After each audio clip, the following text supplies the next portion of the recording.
Hi guys, my name is David and welcome back to my channel.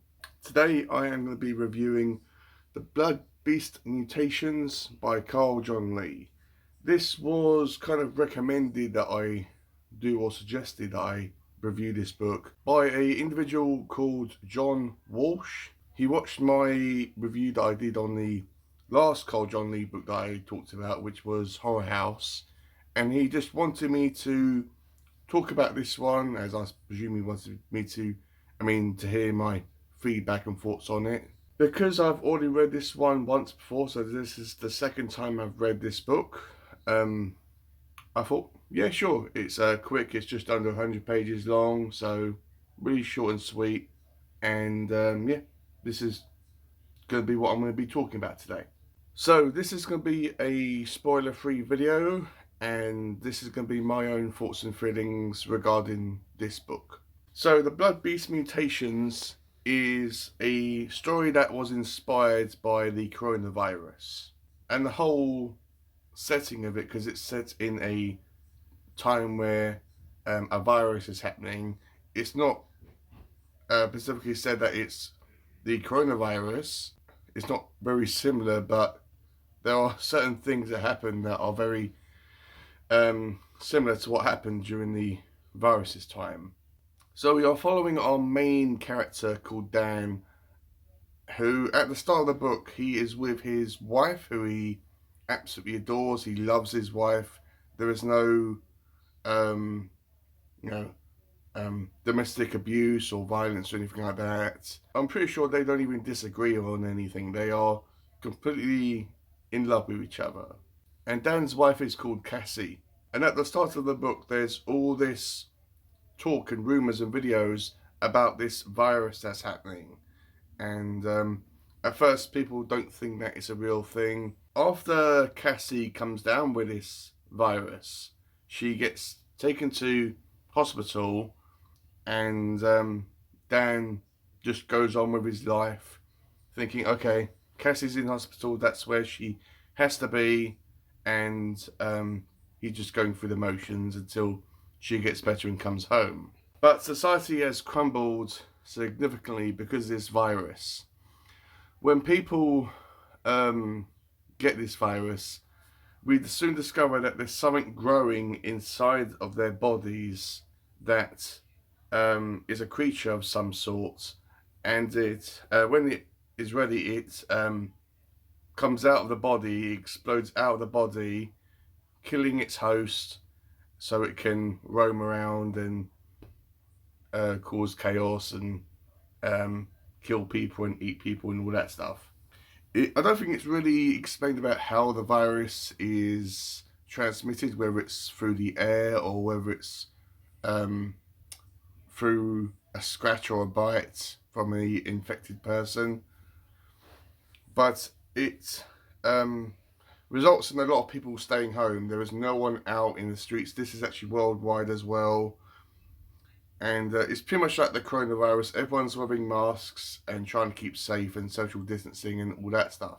But there is this group of individuals, this massive group of individuals who are protesting this, that are going around in army gear, and because this is set in America, of course they have to have guns on them.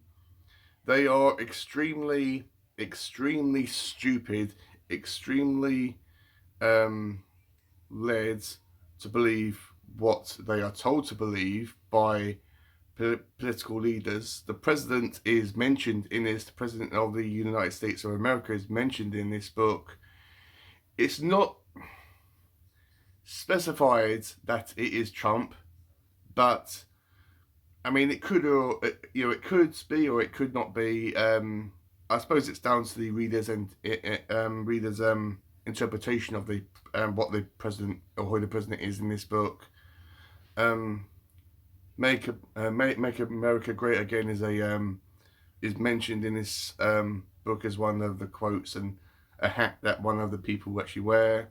But they believe 110% what the president of the United States of America is saying, that there's nothing to worry about, that this virus is completely innocent. It's basically nothing to worry about. Everyone's safe and fine. And they are extremely blinded by this, despite the fact that they come across infected people and these creatures numerous times, and they are extremely unpredictable. They are violent. They aren't afraid to chase you down and shoot you. There are instances where in this book where people are ridiculed because they are wearing masks. There is a point in this book where they, if they see someone wearing a mask, they strip them down butt-ass naked until they're wearing nothing but their mask, just to humiliate them and embarrass them. So after Dan gets a call from Cassie at the hospital, basically begging him to come and rescue her because all hell was broken loose in the hospital and everyone is dying and all these creatures are appearing and everyone's getting slaughtered. She begs Dan to come to the hospital and rescue her. And that is a big part of this book, where Dan has to get from his house to the hospital. And along the way, he comes across these protesters. There's no one or hardly anyone out on the streets. There's cars crashed everywhere. There's litter everywhere. It's a post-apocalyptic scene. He also comes across a nice lady called Apple. Yes, the fruit or the phone franchise.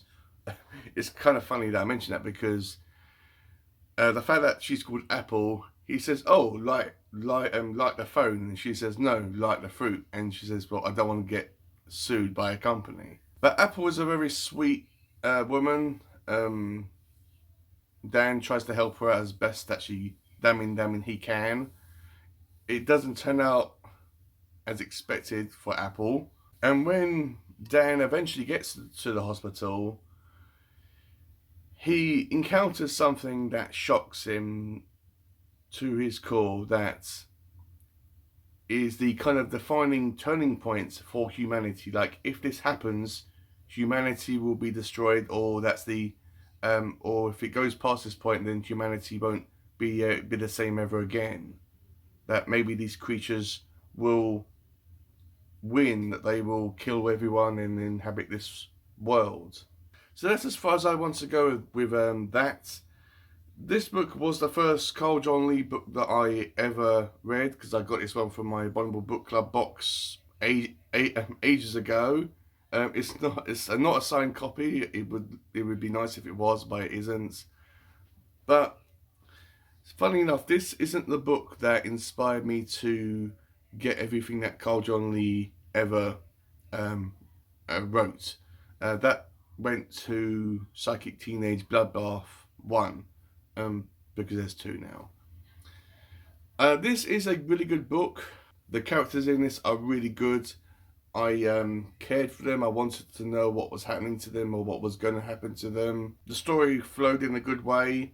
It was gory, but it didn't really overpower the story. The story was the main focus, but this book is very gory and bloody.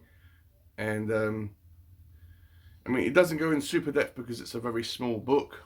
But if you've read something by Carl John Lee, then this is pretty much just the same flavour or the same type of style.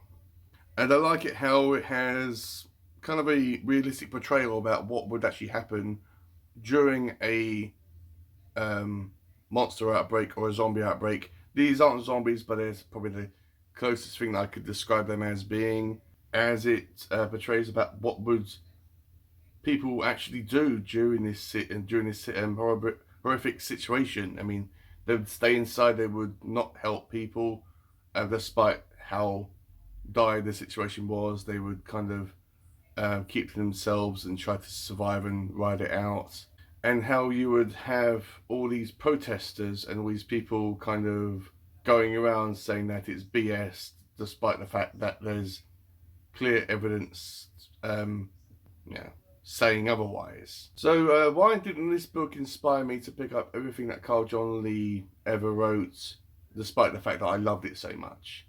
I still do not know. I think that's because I had to read something else by the guy, but It's a very, very good book. I would highly recommend that you go and read it. It's not the most gory or extreme, disgusting book that you'll ever read, but it is extreme horror, guys, so please keep that in mind.